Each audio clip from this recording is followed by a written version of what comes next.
So you're here today. What are you hoping to accomplish?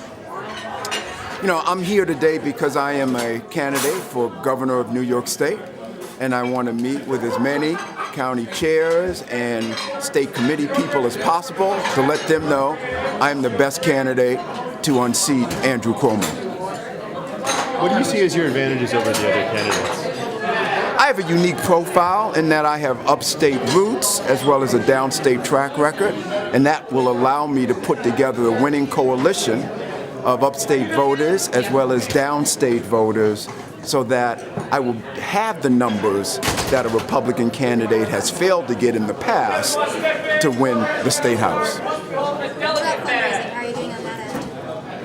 I am making progress there. I am new to the race, and so I am building team as well as working my networks so that I will have the resources necessary to run a competitive and winning race.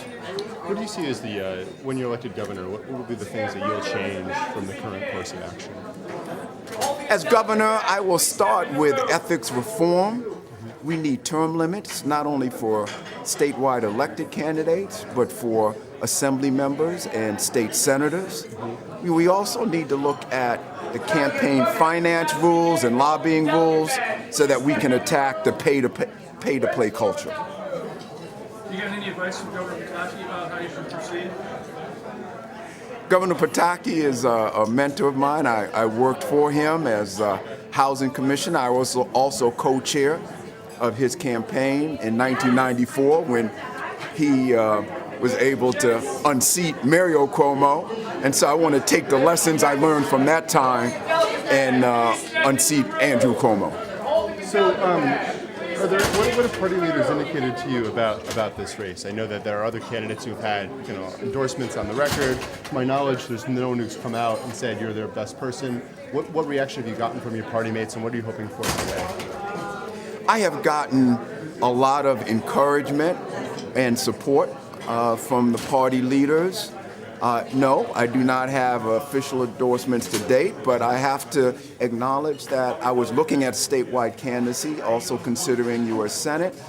But as I began to move around and talk to party leaders and state committee people, it was clear that they felt I was so strong a statewide candidate that they wanted me to go up against Andrew Cuomo, and so I made that decision, and I continue to get the support the more I move around the state. What are you hoping for or expecting today here? Well, this is really about introducing myself to those county leaders and state committee people who don't know me and getting their support.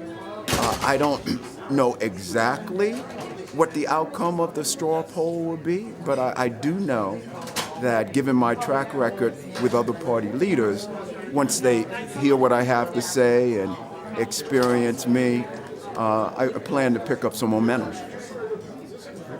Anything you'd like to add that we haven't asked you about? Yes, I think it's important. In my candidacy for governor, this is a historic candidacy. The Republican Party has never nominated an African American for statewide for governor, and as that candidate, it will not only help with the funding gap by getting earned media, but I also know it will help put together the winning coalition that's needed to win the State House as a Republican.